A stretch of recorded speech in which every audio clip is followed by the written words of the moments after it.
वज़ीर दिफा ख्वाजा आसिफ साहब भी हमारे साथ मौजूद हैं। ख्वाजा साहब बहुत शुक्रिया। ख्वाजा साहब, हमने देखा था कि नेशनल सिक्योरिटी कमेटी का इजलास हुआ था, ये फैसला हुआ था कि एपेक्स कमेटियों को फ़ाल किया जाएगा, दहशतगर्दी के ख़तरे से निपटा जाएगा। फिर पेशावर में हमला हुआ, अब कराची में, और एक बहुत हसास इमारत पर, कराची पुलिस ऑफिस पर हमला होना। क्या खुदा न खास्ता हम उसी सिचुएशन में जा रहे हैं? 10-12 साल पहले जो हालात होते थे, दहशतगर्दों ने इसी तरीके से लॉ इन्फोर्समेंट के इदारों को पहले टारगेट करना शुरू किया, फिर अपने देखा हमने कि शहरियों को टारगेट करना शुरू किया। क्या खुदा न खास्ता हम उसी तरफ जा रहे हैं?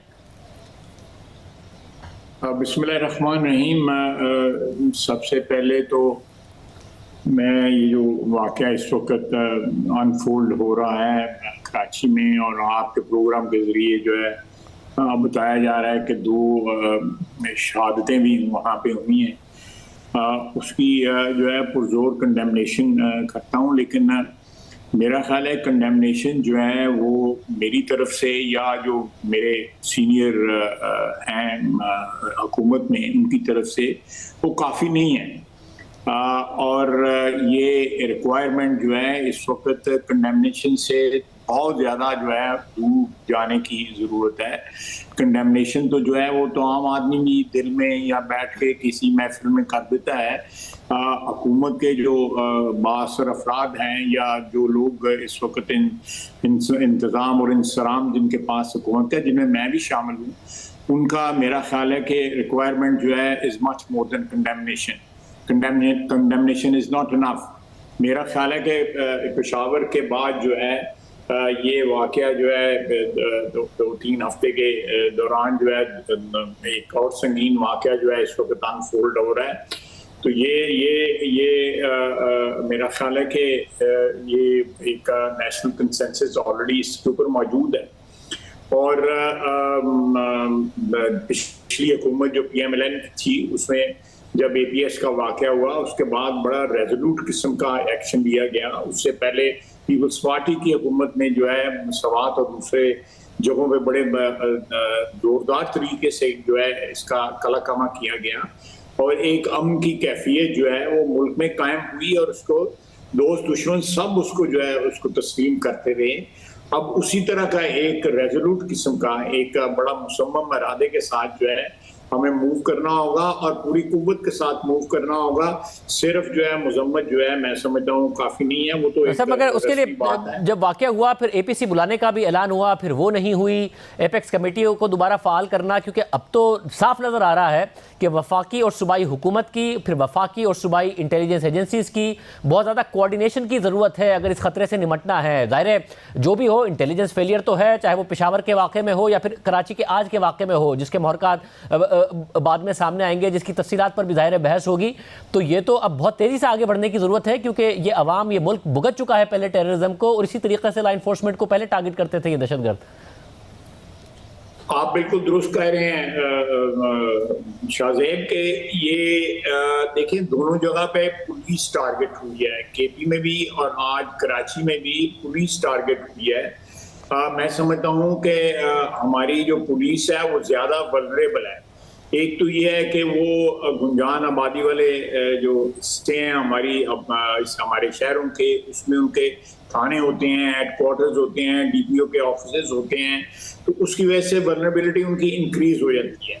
दूसरा ये है कि वो उनका आवाम के साथ एक राब्ता होता है बड़ा रेगुलर किस्म का, उसकी वजह से किसी इस तरह दहशतगर्द का पेनिट्रेट कर जाना उनके एस्टेब्लिशमेंट के अंदर या उनकी जो दफातर हैं उनके अंदर जो है वो बड़ा जो है आसान होता है। तो ये पुलिस जो है एक सॉफ्ट टारगेट समझ के उसको जो है इस वक्त जो है उस पर हमला किया जा रहा है। मैं फिर रिपीट करूंगा कि हुकूमत को APC की आपने बात की है, आपको याद होगा कि उसमें तमाम सियासी पार्टियां तकरीबन जो है मुत्तफिक थी, लेकिन जो है लैतुलाल से काम लिया गया PTI का।